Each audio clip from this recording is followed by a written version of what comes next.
Two little girls stood in the room. Between them lay a dead man. One of the girls took the other girl's hand and told her to understand the whole situation.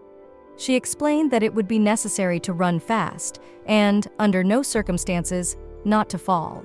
The protagonist didn't realize at what point in her life everything went wrong. Not once in the 20 years of her miserable life had things ever gone according to plan. She wondered if God had purposely made the girl suffer. The protagonist got into a situation she didn't want to find herself in, and there she couldn't even control the issue of her death. The girl woke up to someone calling her by name and resenting her for still not coming down. Her name is Milana. The body she moved into belongs to the minor character Milana from the novel Charming Misfortune Alina. The main character still couldn't believe she had gotten into the book she loved so much. She could not accept that she was in the body of a little girl in a completely unfamiliar place, and the shouting continued outside the door with orders to hurry up. The key genres of this novel are tragedy and reverse harem. The protagonist, Alina, will torment herself with a choice between three candidates. If you skip everything that will happen, everyone will die at the end. Even the protagonist and the main characters will meet a perfect tragic ending. Elena yelled at the main character for always coming at the wrong time. The girl apologized and promised that such a thing would not happen again. The protagonist began to remove dishes from the tables. Other girls her age asked why she came so late. They said that Elena had been very angry that Milana had taken a long time to come down. It was the 9th day of the 10th month of the year 4001 on the imperial calendar. It was exactly 1 month before that day in the novel. The protagonist was trying to figure out if she would make it out of there in time. A mustachioed priest entered the dining hall and rang a bell. He announced that if everyone was in place, they could start eating already. The man held a high position and seemed to be a saint. The priest prayed before eating and thanked Vigna, the goddess of light and victory, for giving them this food today. The man was actually the villain of the novel, the superintendent of the orphanage. His name is Hoff Clementine. This place, run by a scoundrel, was an orphanage that hid horrible details behind it. In general, all the children are kept horribly, but the ones at the table look more decent. The reason for this is because they are the bastard children of aristocrats who are entitled to special attention. The orphanage itself is named after the goddess, the Vigna Orphanage. It is a place that brings orphans from the streets and secretly cares for the bastard children of aristocrats. The reason for sharing a meal with the superintendent is that all the children sitting at the table are the children of nobles. On other days, he teaches the children the etiquette of the aristocracy, just in case, as their families may need them again, even though they were abandoned so long ago. In the novel, it is the priest who is the main villain. Hoff manages to live to the very middle of the story by being an active scoundrel. He noticed that the protagonist had almost no appetite and asked what the problem was. Milana replied that everything was fine and she would eat everything now. The priest told the girl that she was doing well, and if there was any discomfort, the door to his office was always open. Hoff never taught etiquette to Milana because she is not the daughter of some nobleman. The protagonist didn't understand why she was sitting at that desk if she was a nobody. There was only a month left for Milana to escape from there. But time was ruthlessly running out. The protagonist was vomiting. One of the girls saw this and asked if the girl was okay. She offered to tell the superintendent. Milana replied that everything was fine and asked to be quiet. The main character said she wanted to sleep and told her roommate to go play with the kids outside. Even though it was only 2 o'clock in the afternoon, Milana wanted to lie down. When her roommate left, the protagonist crawled out from under the covers and looked under the bed. After moving to Roman, when the protagonist learned her name was Milana and realized she was in Roman, she secretly made an escape plan in the orphanage. With financial support from the Temple of Vigna, the orphanage was surrounded by many outbuildings and amenities. One of them was a high fence that would be impossible for a child to climb over. In addition, the capital city of Solarina itself was very confusing. The protagonist decided that she would climb onto the roof of the orphanage every night and draw a map of the area for an escape. Milana could even call herself athletic since she hadn't fallen off the roof so far. Hilderox is the imperial palace, which is the largest building in the capital. Count Liberdon is the emperor's nephew and future stepfather of the first main male character. Hilderock's manor was the second largest building in the capital, after the palace. This earl was hard to call a positive character. The novel, Charming Misfortune. Aline is full of tragedy. Each character experiences their own drama and suffers. The main character was also a pupil of this orphanage, and the girl wondered when he would get there. Suddenly, Milana realized that today was the 9th day of the 10th month. Her roommate ran into the protagonist's room and told her that someone had come in from outside. It was a child they didn't know. The girl told Milana that she had never seen such children before. The protagonist and her neighbor went downstairs and found a crowd of children looking at the child who had come to their shelter. Elena asked Milana to take care of him and told him that this was their new friend, and she was busy, so she told her to show the place by herself. On another day, Milana would have been offended by such a situation, but not today. She greeted the boy politely, because no matter how you look at it, this child is one of the main characters in the novel. The protagonist could not forget this dialogue, and no matter what the author wrote there, she remembered everything to the last letter. Little Timothy could not help but raise his head upon hearing such a sweet voice. Small feet on the sandy floor, pale and skinny legs, an outstretched hand. Milana was the tragic love of the protagonist of Timothy's novel. Quite unexpectedly, this abandoned boy met his first love. He did not even expect that this girl would become the most painful wound for him. This girl, Milana, will die in exactly 1 month because she was introduced into the plot to leave a terrible trauma to the main character. Timothy Hilderock is one of 3 male characters Alina will meet. The Noble Officers' School of Liberden is where they first meet when they turn 17. Timothy is the best student in the fencing arts department, and Alina, the best student in the magic department. Both honors students must, by tradition, recite the oath of introduction in unison. Alina was so much like the dead Milana. This first meeting would be the beginning of Timofey's infatuation, but later. For now, Milana offered the boy who had come to see the orphanage. The neighbor told the protagonist that the new girl who came is very beautiful, but Milana is still prettier. Timothy seemed like a girl to her. The orphanage didn't know the origin of this child and didn't check his gender properly, so everyone mistakenly thought he was a girl. The protagonist brought the boy to her room and said that now they would live together, because in the novel, Milana and Timofey shared the same room. The girl realized that if she wanted to create an escape opportunity for herself, she had to follow the plot first. The boy introduced himself that his name was Timothy. Milana did not understand why he revealed his real name. The protagonist thought that this is not allowed, because if he now reveals his gender, her plans will go down the drain. Milana took the boy's hand and asked if she could call him Taffy, and said that she would be very happy to share a room with such a beautiful girl. This time it was possible to avoid a clean confession, and, while Timofey had not yet decided to say something, the protagonist decided to show the other places that are in this orphanage. The protagonist told Taffy that, under no circumstances, it is not allowed to go outside the shelter, otherwise Elena will swear a lot. Milana told all the rules to follow while in this place. Also, no one was allowed to enter the building where the superintendent's office was located because this is a bad person. The children heard the sound of the bell, and the main character said that it was time for them to go down for dinner. The children, along with the priest, gathered at one table. The clergyman told Karina that she again took the wrong utensils. The girl in response apologized. Karina asked the priest to put the new girl with her. Milana said that they, Taffy, had already agreed that they would share a room and reminded her that Karina had been with them when they had agreed. The superintendent wiped his mustache and said that if they had decided everything, there was nothing to be done. He told the kids to be quiet because the food was getting cold and asked Milan to stay for a while after dinner. When the priest and the protagonist were left alone, the man sat down next to her and asked how the girl was feeling and if nothing was bothering her. Milana replied that everything was fine. The man said that being able to have compassion for others was a good quality, and the goddess was most likely pleased with the girl. The priest whispered in the protagonist's ear that he was giving her this room for her personal use. It would be better if she discussed the matter with him. The girl apologized and said she would know next time. After talking to the superintendent, the protagonist was walking down the hall and met Taffy, who had a blow mark on his cheek.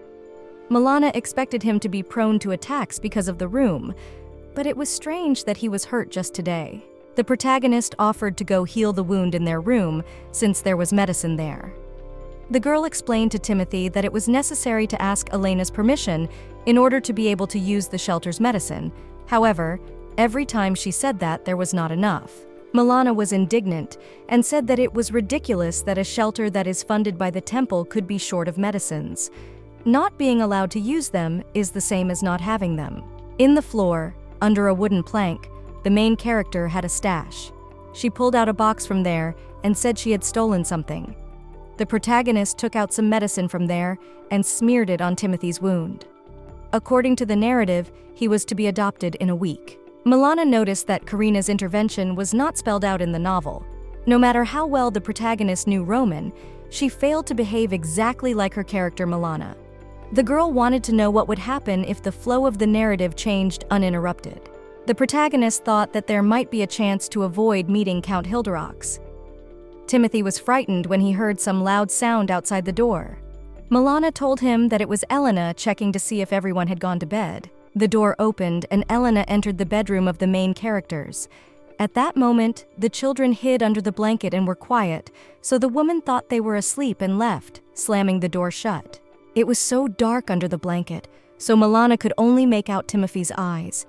It felt as if it was just the two of them in this world. The next morning, Timofey said it was the most incredible morning he had ever had. He didn't even expect to sleep on the bed.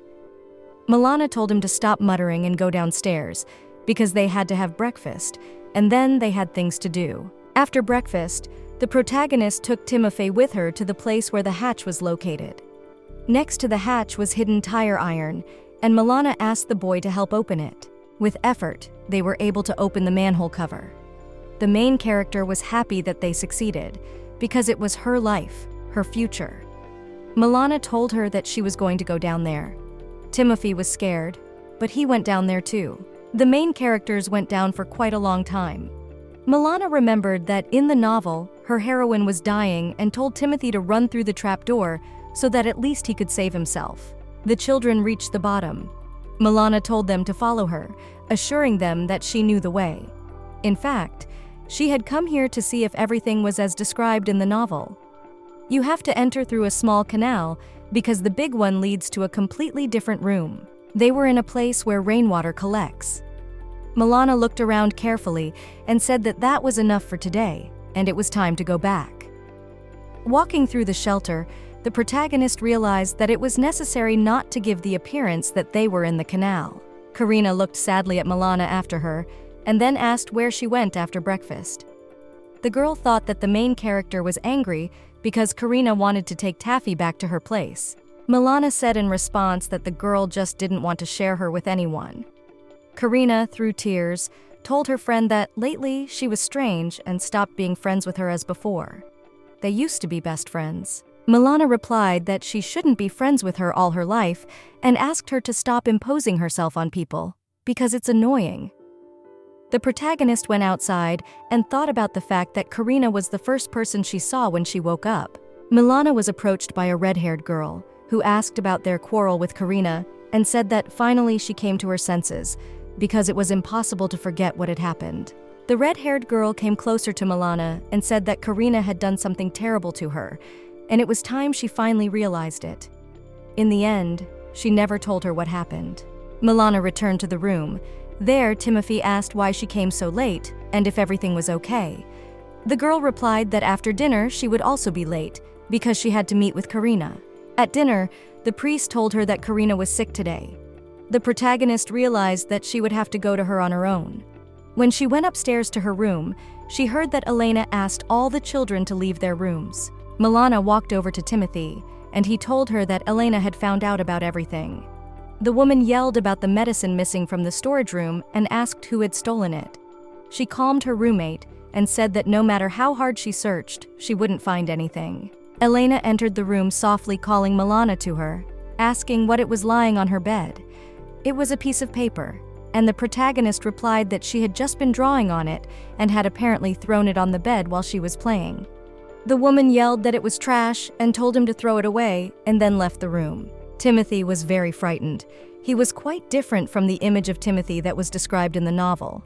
Despite everything, he was the most adequate of the three male characters because the other two were real jerks. Timofey was insanely curious to know what kind of piece of paper the main character was holding in her hand. Milana said she would show him everything and climbed out the window. She asked to follow her and promised to show her something. The protagonists climbed to the roof of the shelter. There was a beautiful view of the city. Milana held a piece of paper in her hands and pointed with her finger to the very place drawn on the map. It was the Hilderock's residence. After waking up, the protagonist decided to send to Karina's house early to talk. Going down the stairs downstairs, the girl heard the superintendent talking to another priest. The superintendent did not even expect that they could be visited at such an early time. The guest was very indignant that there had already been 2 incidents this month, and it was unclear what was going on in the orphanage. The superintendent reassured Bishop Mark and asked him to remain calm because the situation was very minor.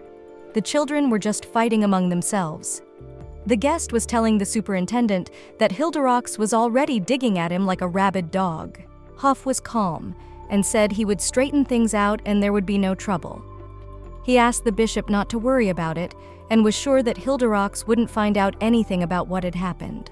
After Milana overheard the conversation, she realized that Hilderock's was looking for something. And in the original novel, the Count didn't get along with the temple. The reason was unknown. The protagonist was worried that Hoff might get angry just because of that. Milana stood at the open hatch and realized that it was necessary to quickly find a way to escape. The girl went down in order to continue examining the canal. The protagonist checked all the places. In one of these places, Timothy acquired a phobia. Milana found the entrance to some room that was not described in the novel, but still could not find anything there. She realized that she would have to check every path. The protagonist returned to her team. There she was waiting for Taffy, who asked where she had been since morning. The boy assumed that Milana had gone to that hatch again and worried that she was alone in such a dangerous place. Milana blushed and asked Timothy if he was worried about her. The girl apologized for making her worry and promised to warn her next time. The protagonist left their room and headed to the bathroom to wash herself. On the way, in the hallway, she met Karina, who said she was sick. She accused Milana of not coming to visit her and promised that the girl would definitely regret it. The protagonist wanted her friend to explain what she meant, but Karina silently left. Sitting at lunch, Milana thought about why Karina started behaving like that, said all sorts of things, and now she didn't even come to lunch. The protagonist took bread from the table and visibly wrapped it under the table. She wanted to give it to Taffy.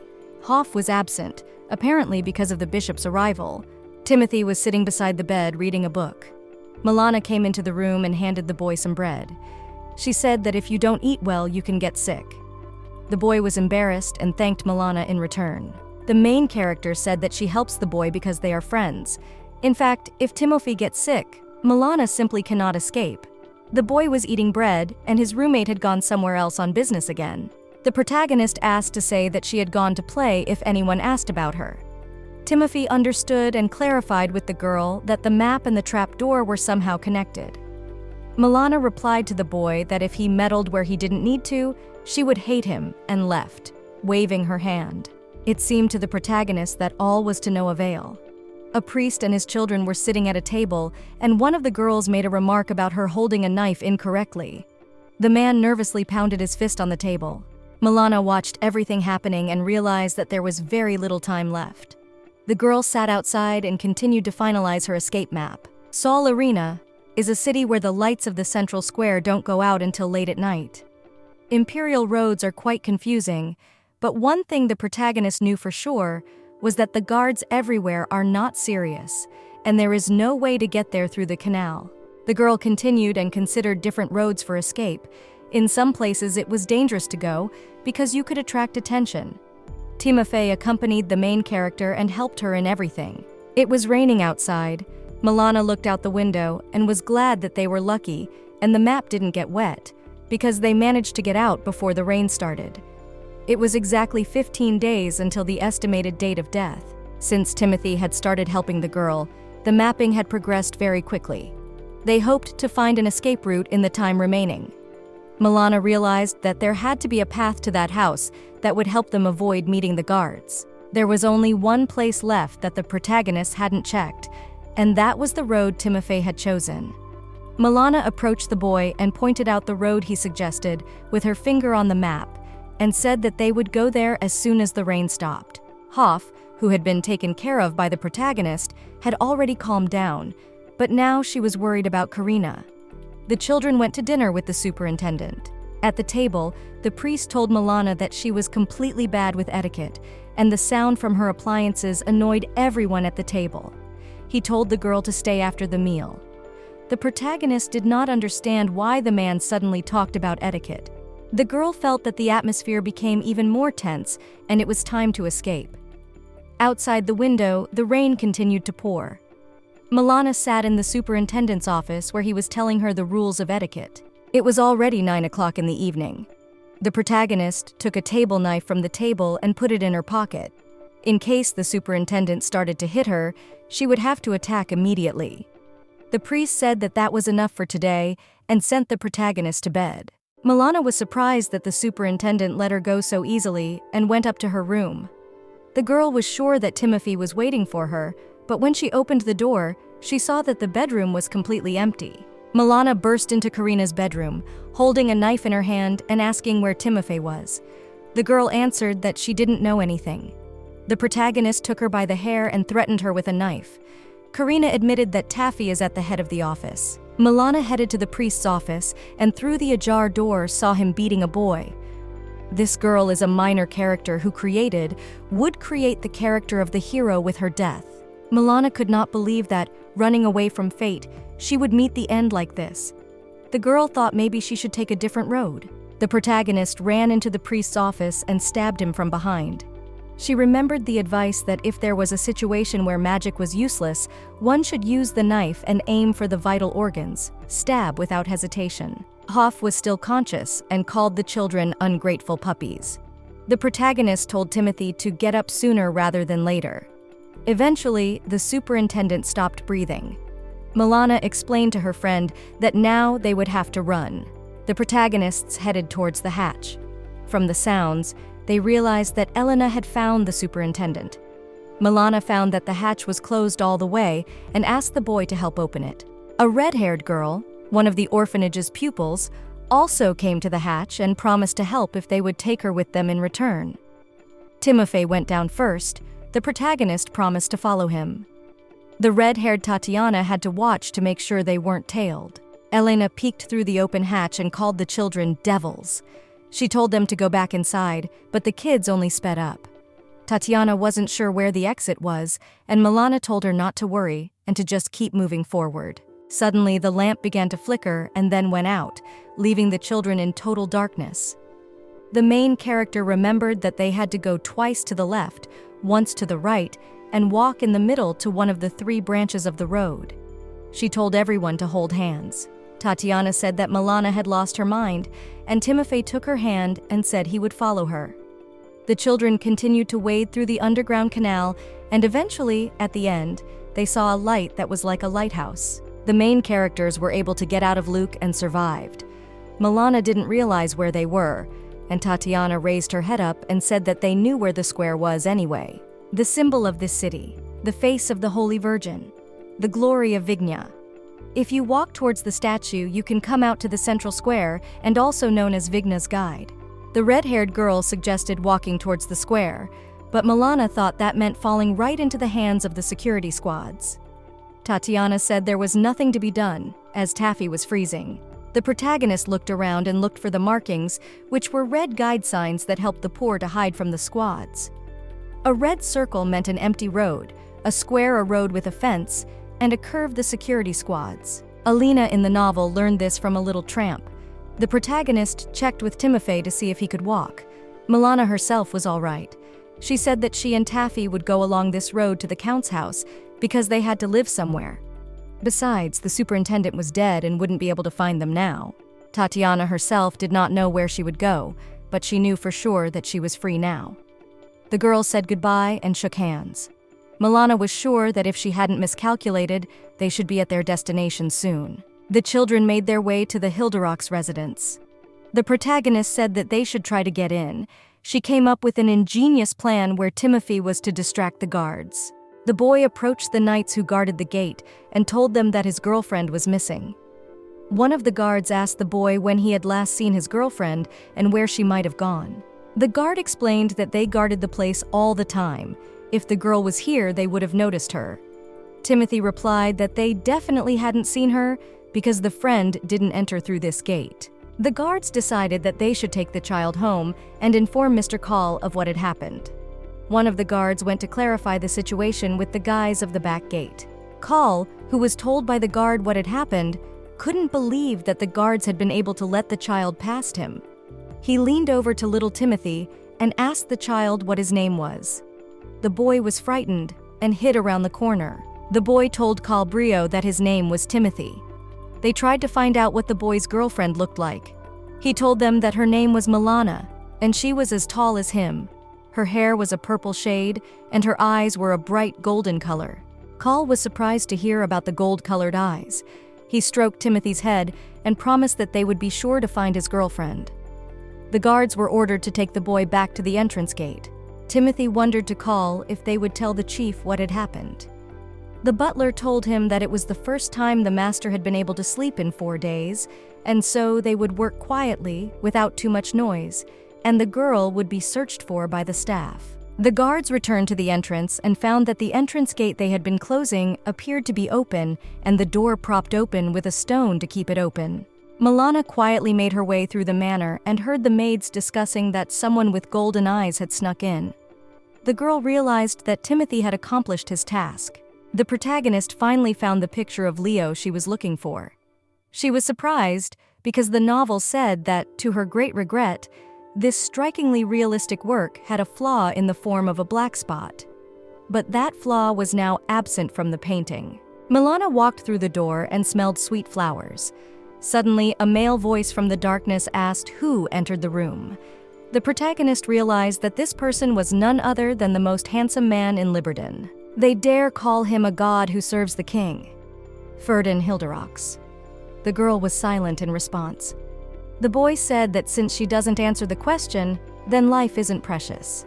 The girl replied that she wanted to bargain for information and she had what they needed. The lights came on and Ferdin called Milana Vigna. He thought he was in a dream. The main character said that her name wasn't Vigna, but Milana.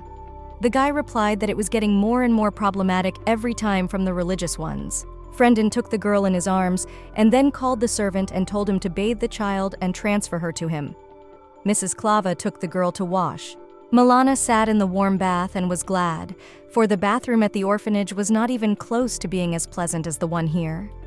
She looked around and assumed it was a shared bathroom for the workers.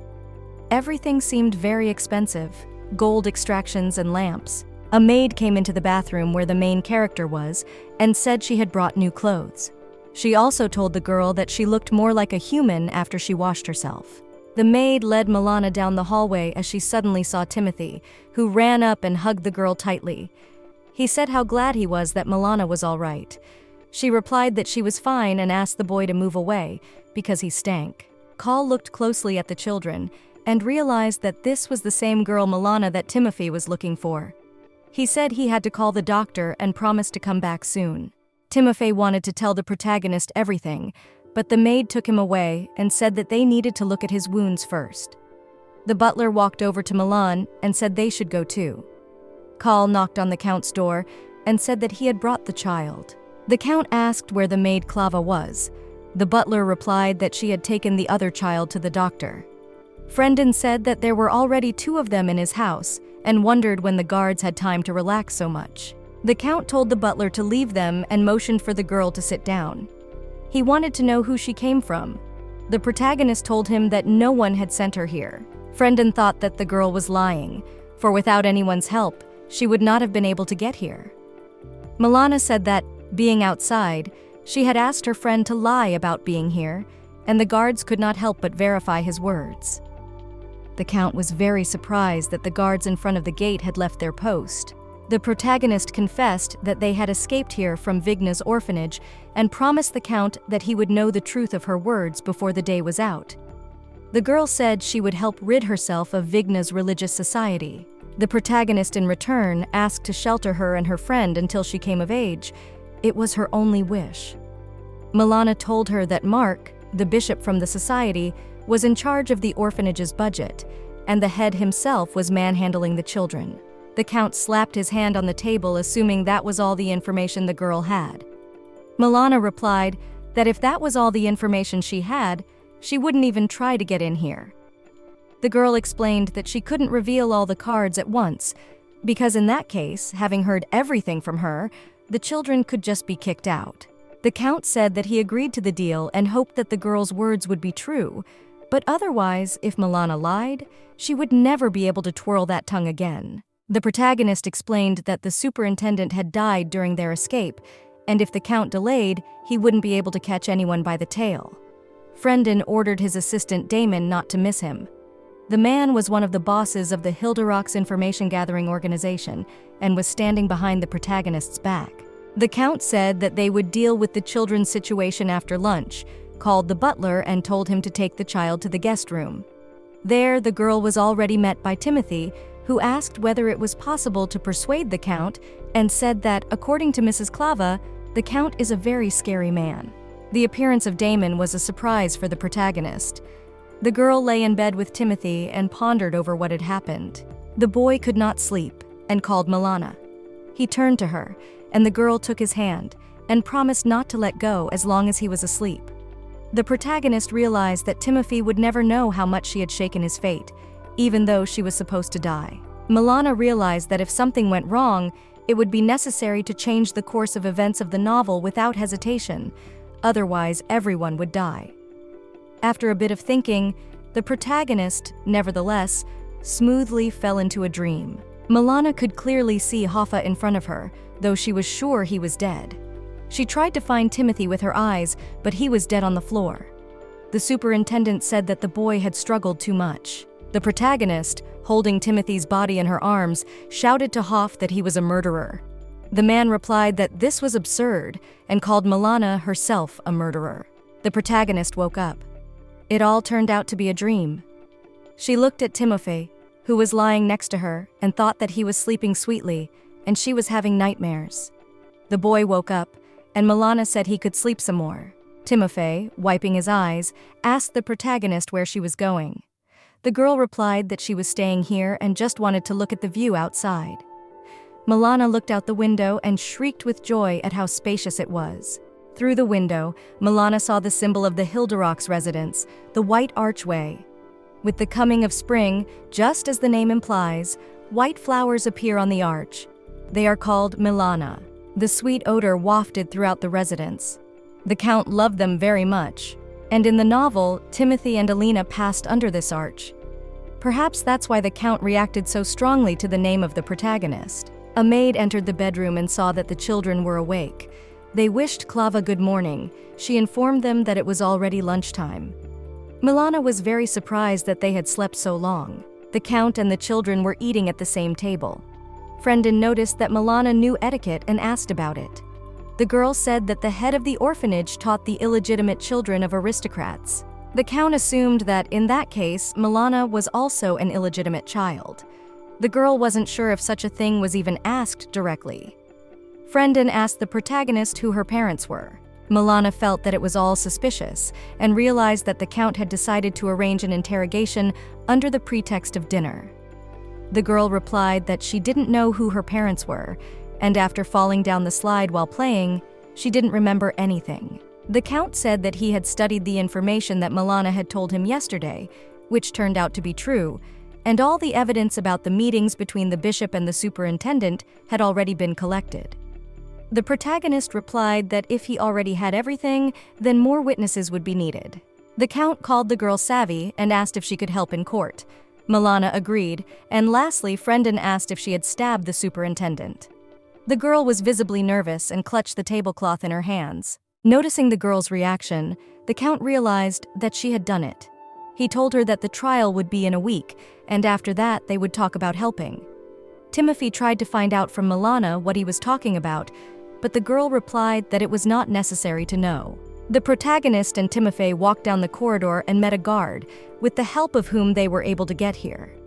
He smiled happily and called the children little pranksters, talking about how much he was hurt because of them. This guard's name was Joel. He was glad that Timothy had found his girlfriend Milana. It's hard enough to get into this residence, but things change quickly. Joel was glad that the children were all right, because recently the leader has been experiencing mental anxiety. The protagonist didn't realize who they were talking about. The Guardian explained that the members of the Order of Wistoria called the Count the leader. Milana asked the guard what the Count was worried about, but he replied that the young lady didn't need to know. The girl realized that Lord Joel was not easy.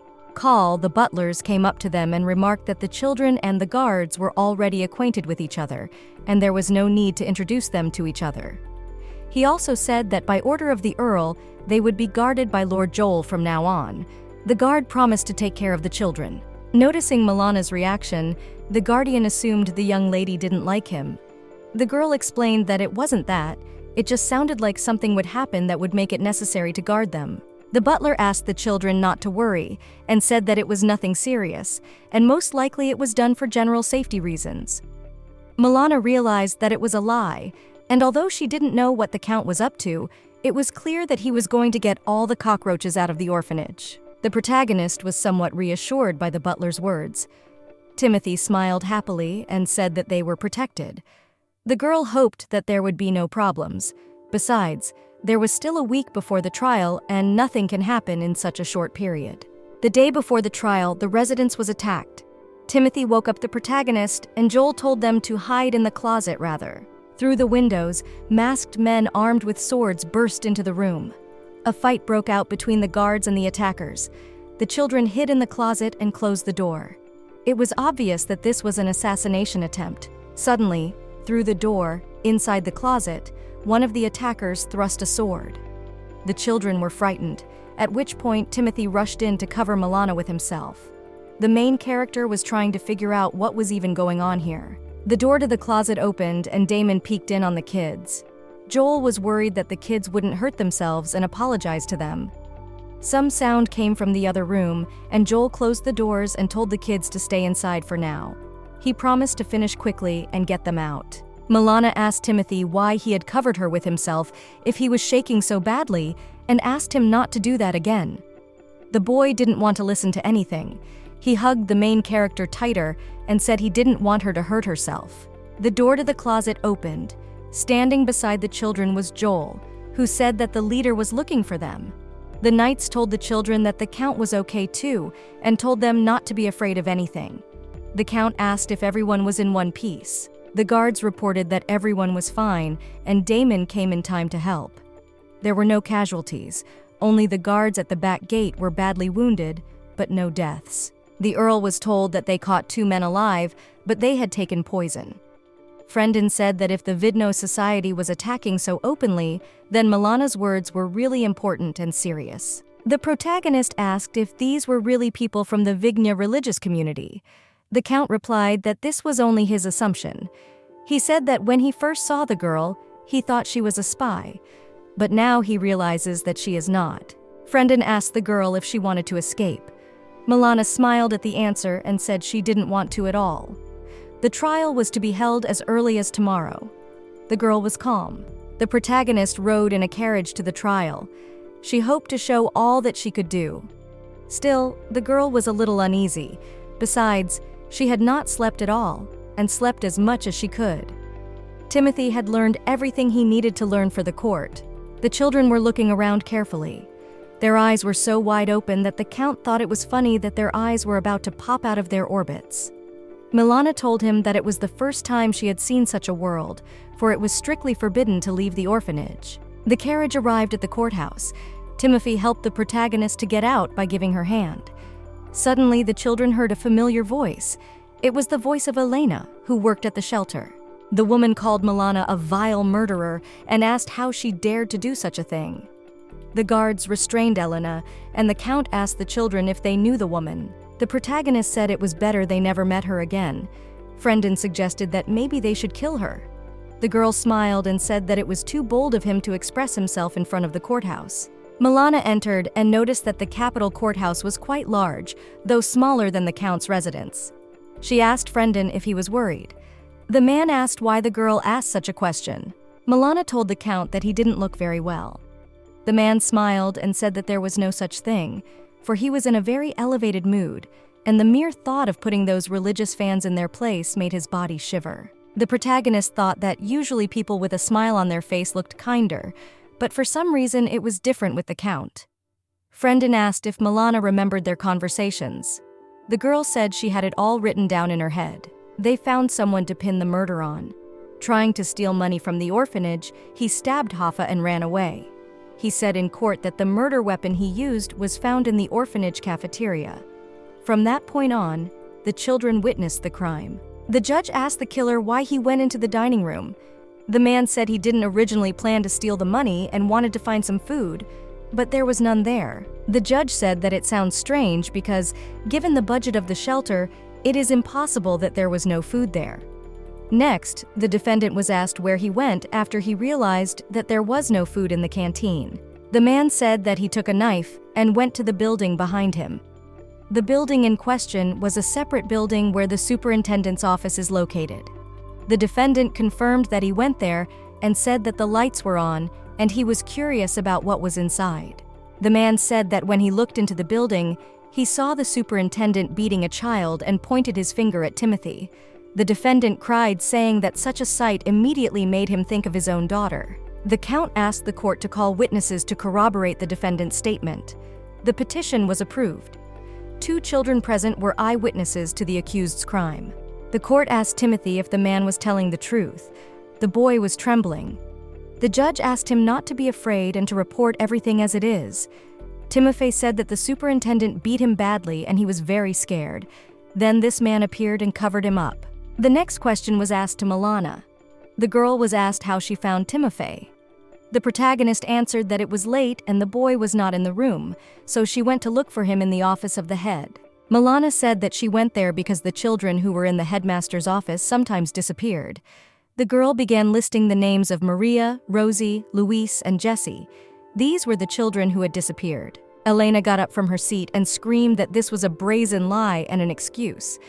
The judge asked to quiet the woman down, and security escorted her out of the courtroom. The Count asked to shut her mouth because it was disgusting to listen to. The court handed down the verdict. Timothy was crying and worried if he had made it through. Milana hugged the boy and told him it was okay and to stop shedding tears.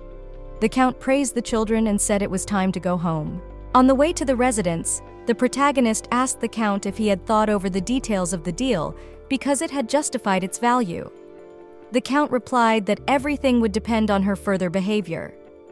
The Feast of the Advent was about to begin and merriment was expected. After the trial, the newspapers were already printing bright headlines about the devil lurking in the shadow of the goddess. The main character was just reading one of the newspapers. Timothy came up to her and was surprised that the girl could read. Milana was also surprised that she could understand the letters of this world. Timothy said that it was incredible because he had no idea what was written there. The protagonist promised that she would now read the contents of the news to him.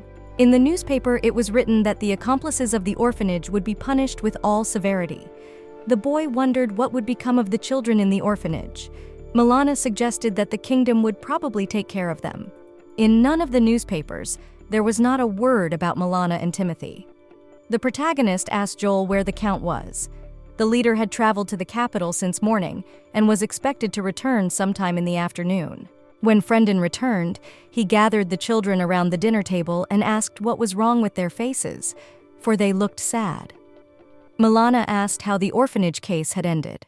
The Count told her that Bishop Mark would be fired before the holidays, all the staff had been arrested, and the orphanage would be temporarily run by the kingdom. The Count also said that His Majesty wished to see the 2 of them. The children were shocked by this news. Friendin said that as soon as they find a teacher, they will start learning etiquette, so they will know it before they get to the palace, because His Majesty must understand the children his nephew has taken custody of. Milana was shocked by this news. The Count recalled that the girl herself wanted him to take care of them. The protagonist stood up and said that care and custody, it's not the same thing. The girl said that she didn't like the whole thing. The Count explained that their names still appeared in religious publications, even though he had removed them from the general press. He handed the children a newspaper and explained that concern from the Count's family alone would not be enough in such a situation. The protagonist thought it was all just an excuse for custody. The Count said that by taking on the Hilderock's family name, no problem could come near them, and if they didn't mind, they could apply for guardianship tomorrow. The children looked over at each other, wondering if the gentleman was going to be their father. The Count said his care would only last until they were 20 and asked if those terms were suitable. Milana said they were in no position to refuse. Frendon took that as consent and said that an audience with the king was scheduled in a month. In a month, they had to try to become perfect Hilderocks. Timothy asked Milana what kind of deal she had made with the Count.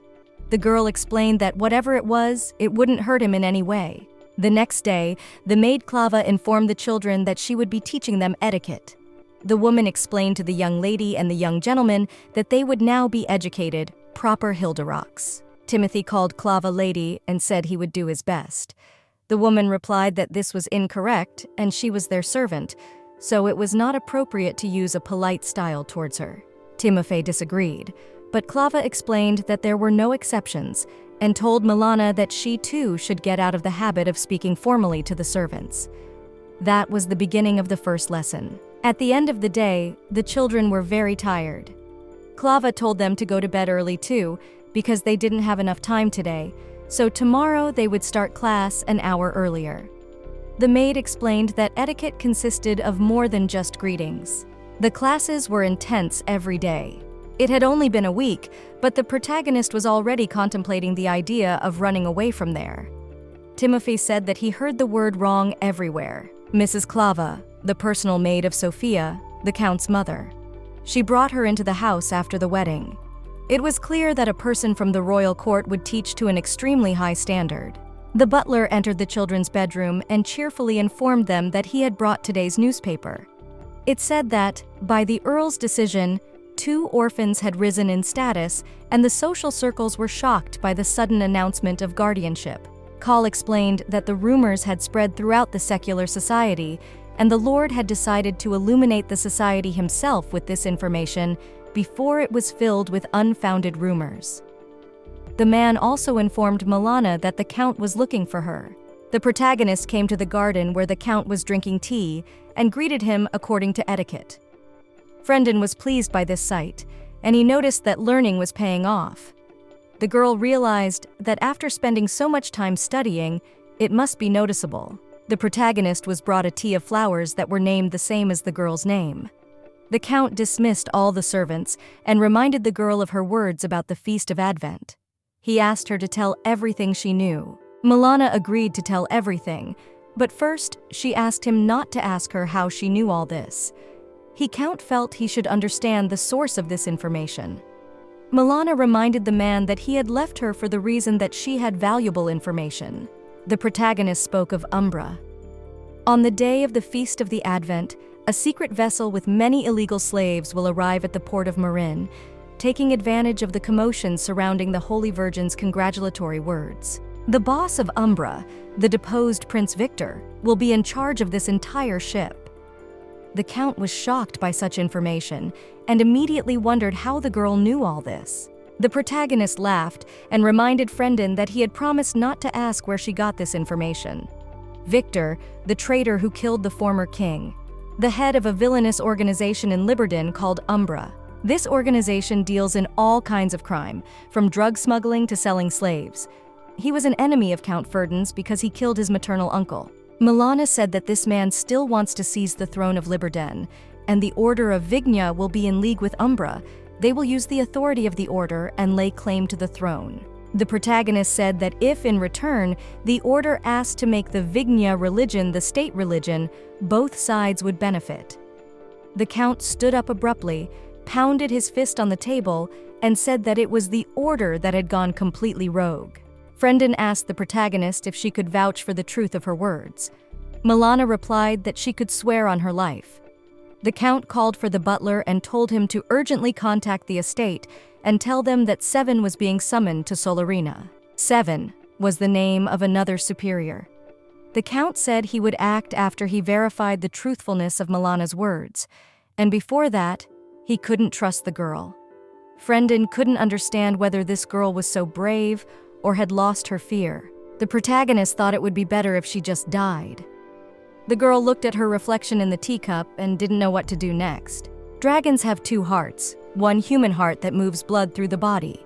The second heart, known as the dragon's core, disperses power throughout the body. Dragons are creatures that are attached to integrity and perfection. Perhaps it is for the best that a mutation in the left eye causes dragons to become isolated. Thus, Isabel, the main male character, was banished and captured by Umbra in his human form, unaware that he was a dragon. The head of this organization said Isabel was not bad-looking and asked him to bring him to him after a couple of years of dogfighting. The protagonist knew that if she didn't save him now, Alina would do it in 7 years, and by then it would be too late. It was necessary to get the dragon out of there at any cost before his mind went completely blank. The main character was willing to do anything to save Isabel. The butler was asking the protagonist which of the two dresses he was holding in his hands she liked better.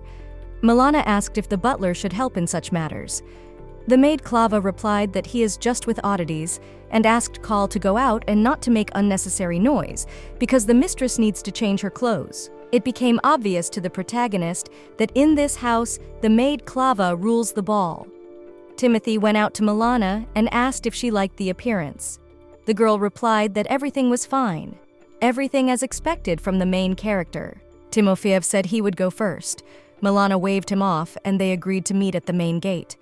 Clava kept showing the main character dresses. Milana didn't realize how she got such a large number of dresses.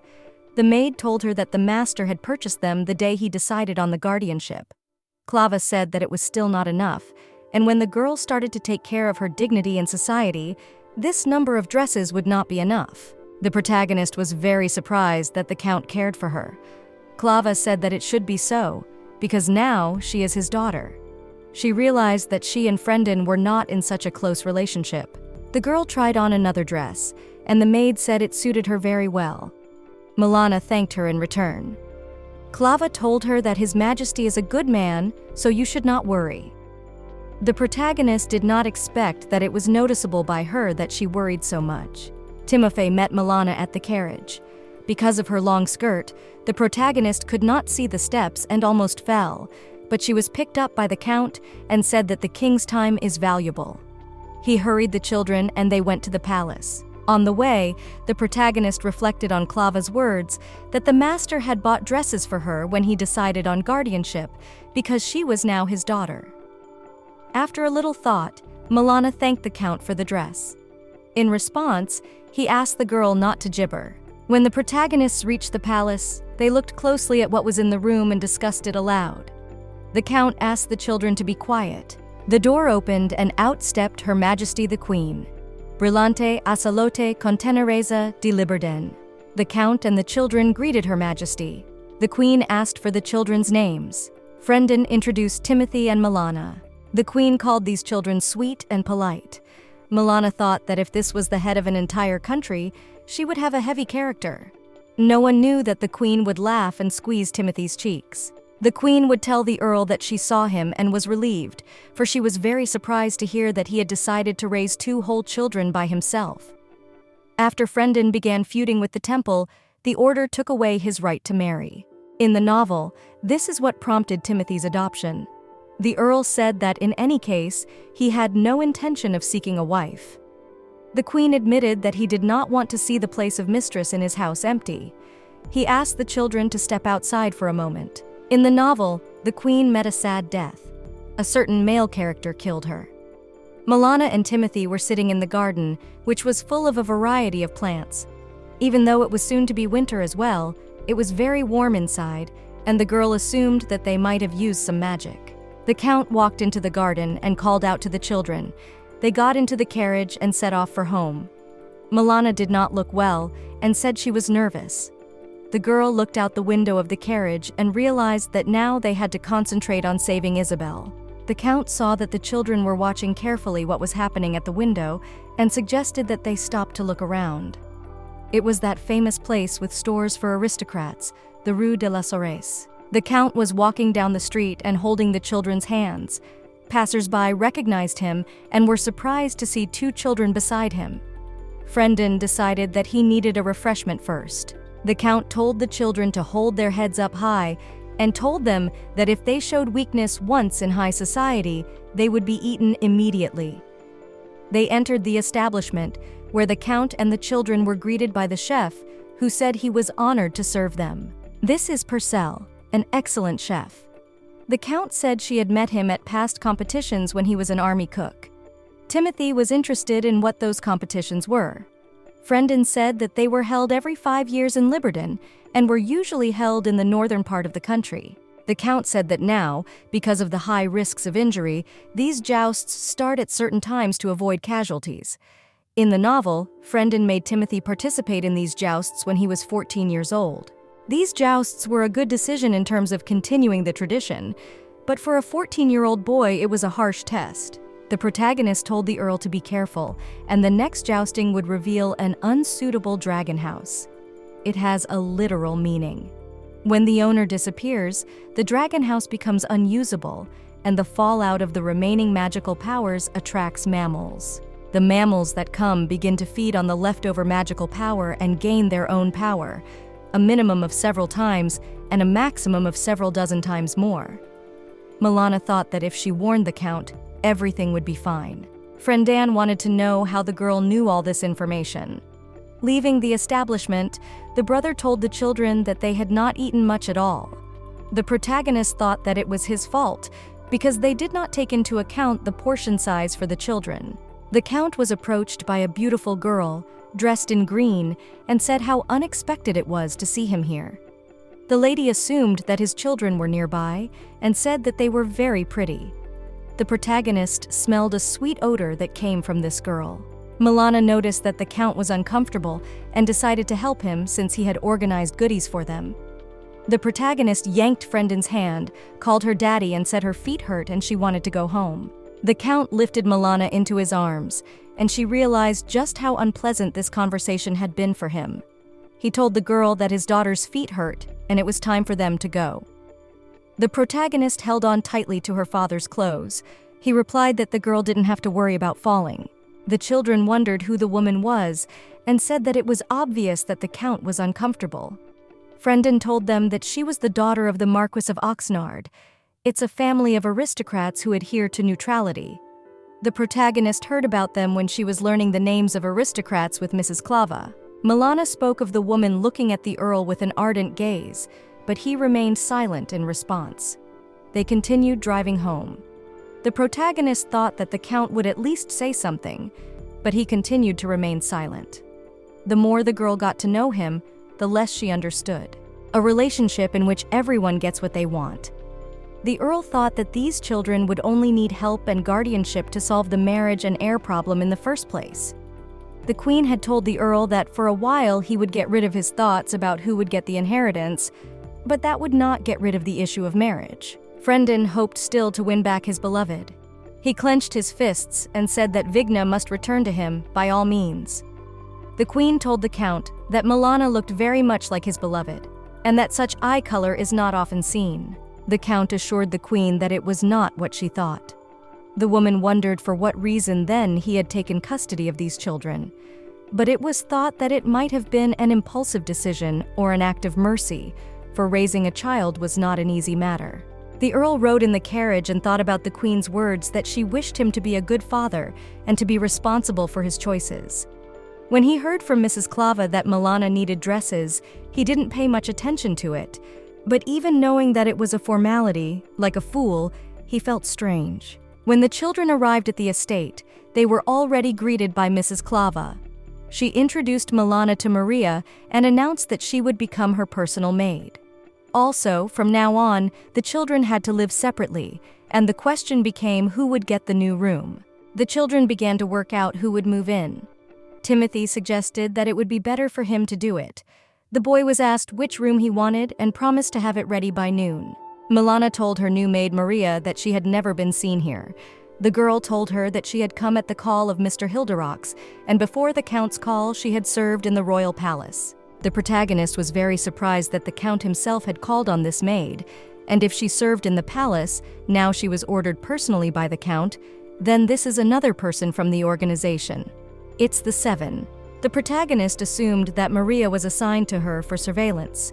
The maid bowed and said she was always ready to help. Milana realized that if the seven had arrived at the residence, it meant that the Count was beginning to act. The protagonist returned to her room, lay down on the bed. She analyzed and realized that there was not much time left before meeting Isabel. In the novel, it was written that the eyes of red color penetrated Alina through. It was impossible to call those vertically arranged pupils human. Then Alina overcame her fear and gently whispered to Isabel that she had come to set him free. The protagonist realized that one should not forget about the original story. In any case, she had no thoughts of interfering much in Isabel's life, and by making a pact with him, it would be necessary to send this guy away from Liberden, and that way he wouldn't burn the whole continent to the ground. The Dragon's Pact, it's an oath that the dragon can never break. Another feature of the pact is that it can only be made between a human and a dragon. Alina tried to control Isabel, and he felt attached to someone for the first time. Later, when he sensed Alina's death, he became distraught and ended up burning everything to the ground. Milana realized that there was no way she could let this happen, and there were only 2 weeks left to go. The protagonist decided that it was necessary to ask the Count to guide them to port. Her father's answer was negative. This was what Milana had expected. The Count was indignant and said that Umbra's organization would not play dolls with them. The girl wanted to argue, but her father didn't want to hear another word and said he wouldn't give permission. Milana said that she only told her father that illegal acts would be committed. The girl assumed that it would be easier if he knew what the ship looked like and when it sailed. The Count realized that the girl had purposely not told him about it and became angry. Frendon agreed to take the girl to port, but on the condition that during these 2 weeks she will learn something, the art of sword, magic, whatever, so that she will not be a burden, so that she can protect herself. Because if Milana's skills do not match the Count's standards before the holiday, then we can consider that this conversation did not happen. The protagonist approached Lord Joel for him to teach her how to use a sword in 2 weeks so she could defend herself. The knight disagreed, but Milana didn't want to listen to him and said they would start learning tomorrow. Next, the protagonist came to the library. For magic students, the Hilderock's library would definitely be holy. Alina knew about it, and Timothy was able to use the books to his advantage. Princess Sophia de Liberden, a brilliant sorceress, an outstanding magical researcher, and also Frendon's mother. This library contained all the magical research done by Princess Sophia. They were not in the Royal Library or the Royal Academy. Milana realized that a whole scientific conference could be held here. The girl had no idea what the Count's grading standards were, but she had no choice but to try. The girl began to study the books. Clava showed Timothy his new room and advised him to inform Milana of his choice to hear her opinion. The boy looked for the main character, but could not find her anywhere, and decided to ask the maid. At that moment, Milana, while in the library, discovered that she had a talent for magic. Visualization of magical power, it's a basic skill of Stage 2 magic. The girl didn't think she could master it the first time. The book said that the color and shape of magical power is passed on genetically. The protagonist pondered over who Milana's parents were. She assumed that most likely they were unable to raise her, and so they gave her to an orphanage. The girl heard some noise and thought it might be someone looking for her. She opened the door and saw Timothy with Clava. The maid said that she had escorted the master here, as the girl had not been in the room after dinner. Timofeyev grabbed a book that was lying on the table and curiously questioned what it was. He realized it was the basics of magic and said he wanted to learn it too. At dinner, Timothy told the Count that he too wanted to learn, and his father replied that they could do what they wanted. The boy was happy, and Milana realized what lay ahead of her and was not very happy. Before noon, the children had humanities with Mrs. Clava. In the afternoon, training with Joel, and in the evenings, reading in the library. Joel praised the children and said they were doing well, but Milana was sure he was lying. Knight told her that the festival before the feast was starting today and thought it would be better for the children to go there. It was said that this year's festival was much more colorful, but that shouldn't have bothered the protagonist. It was obvious that the knight was reluctant to teach the children, and Milana had told him that if she were in his place and there was a need to train the mistress, she would train her properly so that she could defend herself in any situation that was dangerous to her. Now Joel realized what the matter was. He raised the wooden training sword up and asked Milana not to cry later and say she was tired. As it turned out, the knight had been making concessions to the girls all along. After a while, the protagonist, exhausted, lay on the floor. It seems as if the children together went through the same training, but for some reason Milana was falling off her feet, and Timothy, as if not tired. The boy gave the protagonist a handkerchief and lay down beside her. He wondered why the girls so suddenly decided to learn magic and sword fighting. The protagonist couldn't tell him that they were inside the novel, and if she didn't save and stop Isabel, there wouldn't be a pebble left of this kingdom. Milana had to answer that she wanted to become stronger. The girl said that this way, she can protect what she doesn't want to part with. She asked to close this topic, because further it was necessary to wash and meet in the library for further classes. The magic classes continued. Milana told Timofey that magical abilities are very strong, but they have one big disadvantage. It's a dragon stone. It gives off waves that block powers. If such a stone was nearby, it would be impossible to use magic. In such a case, it was necessary to defend oneself with all powers, except magic well, or die, which is what happened to Princess Sophia. Milana told Timothy that there was no need for unnecessary stories and told him to try to feel his power again. The boy didn't fully understand how to do it. It was strange, because the main character succeeded the first time. The girl told Timothy to calm down and breathe, to imagine that he was gathering all of his body in the tip of his fingers.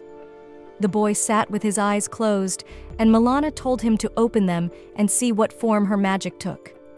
It was a purple blob of energy.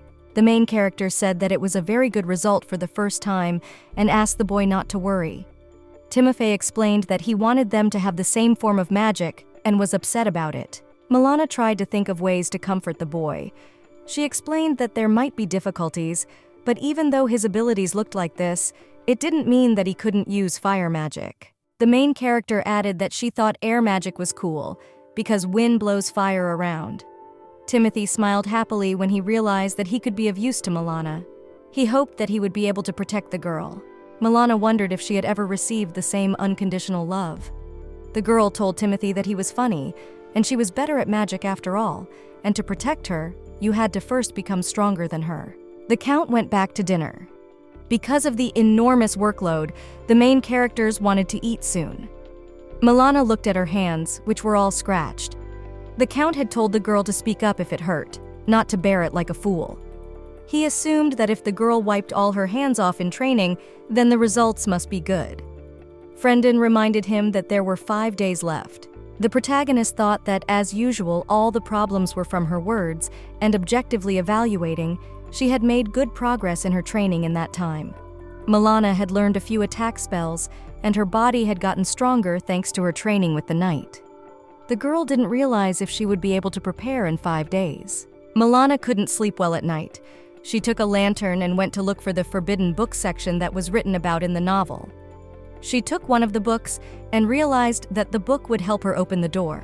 It was a secret office where Hilderox collects banned books. Everything is most secretive to this world there. The protagonist couldn't see, but there was a man watching her in a dark corner. Milana didn't know if there was anything more horrible there than dragons that everyone was terrified of. There was a huge staircase to go down, and the girl didn't know if she could get back up afterward. She hoped that if the book was dangerous, it must have that written on it somewhere. The protagonist came to a hall with a magic circle drawn in the middle and stands of books on 4 sides. One of the books opened easily with the help of magical power. In this book, the girl found a wave of amplification, a spell that was often used by Alina, a water sorceress, which amplifies the native power of magical power. This spell was banned because the ability puts an unsustainable amount of pressure on the magician's body. Alina's body was being destroyed by the thoughtless use of this spell. It was activated through 3 operations: counting the formula, inputting the power, and activating it. Counting wasn't that hard. Mixing different spells was a baneful endeavor. Seven came to the Count's office and told him that Milana had found a secret room in the library and had opened the passage without hesitation, as if she knew it existed. Frendon realized that this girl knew of the crimes of the orphanage and the doings of Umbra, and now it appeared that she was aware of a cabinet he had never mentioned. The Count had told Seven to keep a close eye on the girl and report everything. Frendon thought about how he should have killed the girl back when she entered the bedroom. He himself wondered how much more he would let this daughter full of secrets do. 2 weeks later, Milana was to show the Count what she had learned. At this point, the girl could only summon 4 spells. She realized that she would need to show fire magic that matched her ability. The protagonist showed the fire wedge in a dance. The Count noticed that the girl used the spell without saying it. Frendon said that they would advance to the port of Mariina tomorrow morning and told them to come to his office after breakfast. Milana realized that the Count needed to know the time of the operation and what the ship looked like. The girl herself couldn't understand what she was worried about, whether it was great expectations or fear. Milana thought it would be good to meet Isabel in a sane state, but if they ran into each other at his madness, it would be more difficult. The protagonist realized that Umbra would start acting up tomorrow, which meant she needed to work on her amplification wave spell. Timothy ran into the room and told her that the butler had confessed that Milana was going to the port, and he wanted to go there too. Milana explained that she wasn't going there to play games, and she had serious business to attend to. The boy replied that even so, they should go together. The protagonist explained that this was not allowed, and she had a hard time getting permission from the Count. If also the boy asked to go with them, the father might forbid the two of them. Timothy begged the girl to return as soon as possible. Milana told her not to worry so much. In her foolishness, the protagonist completely forgot that this little innocent boy would become a cruel and willful character. The maid of the protagonist led the girl to a wooden wagon, and entering it, she saw the Count not with blonde hair, but with black hair. The girl hoped she wouldn't have to dye her hair too. Frendon handed Milana a vial of 2 pills and told her to eat it. She didn't hesitate to do as she was asked. The Count wondered if the girl always so thoughtlessly eats what she is given. The protagonist hoped that this pill did not change the color of her hair. The Count told the girl that she was tired and told her to sleep. Milana settled down on her father's knee and fell asleep. The protagonist's hair turned black, just like the Count's. Frendon pondered the fact that this child had found him on her own and came to his house. He woke up his daughter. There was also a huge wooden suitcase in the wagon. The Count turned to it and said that it was better to go out with his own feet than to be dragged out by force. The trunk opened and Timothy emerged from it, asking why they hadn't put him out earlier if they knew he was here. Frendon felt that no dangerous actions would be done near the boy. Timothy knew it was something dangerous. He clenched his fists and asked his father to make sure nothing bad happened to Milana. The Count explained to Timothy that the boy had gotten it all wrong, and he too had talked the girl out of this trip. The boy told father that he always helped if they were short of strength. Frendon noticed the determined and not at all childish look in his newly minted son's eyes. Joel had told the Lord earlier that Timothy was good with a sword. The Earl explained to the boy that now only he would interfere with Milana and asked if he would grab it every time. Frendon told Timothy that if he wanted Milana unharmed, he had to get stronger and stop walking and clinging to her. The protagonist opened her eyes and suggested that it was the drug that had summoned Timothy here, or that she was just hallucinating. The Count replied that it was too late to send the boy back, and they would be arriving at the location soon enough. Milana told the Count that he had better warn him right away that this pill changes hair color. Frendon replied that it would be better if she didn't eat indiscriminately what they give her, and crossed his arms on his chest. The carriage arrived at its destination. The Count stepped outside and told the children to wait here for a while. Milana waited for an explanation from Timothy. The boy admitted that he was guilty, but also blamed the protagonist. Then she lied to him. Timothy reminded the girl that she had said earlier that she was going on a serious business, but according to the Count, it was a dangerous business. Milana did not understand where the lie was here. The boy said it was a lie and accused the protagonist of hiding and pretending that everything was fine. Milana explained that nothing would change if she told him the whole truth. The children communicated in raised tones, but suddenly the Count opened the carriage and told the children to stop the conflict unless they both wanted to go home right now. This is the city of blue waves, the port of Marina. The Count said the children would take a walk next time, and he reserved a room in the guest house, not far from the shipyard. There they would wait for the beginning of Umbra's machinations. There, they decided to go on foot. The Count and the children entered the guest house. There was a man sitting at the reception desk. As they got closer, they found him sleeping. After looking at the whole thing, they just walked on. Milana noticed that it was empty around, and Graf replied that he had booked the whole building. The protagonist looked around the interior around. It was cozy and nice, but it was more interesting to watch these two. One is rude, the other is stubborn. In the novel, Umbra would start acting up at 8 in the evening after St. Virgin's speech. They had to be stopped while there was still a chance. The Count looked out the window and said that the first snow was coming. The girl remembered that it had snowed the day Isabel arrived in Liberden. A hotel employee came into the room and asked what they wanted for dinner. The Count ordered something unpretentious for the children to eat. The maid suggested sandwiches and soup.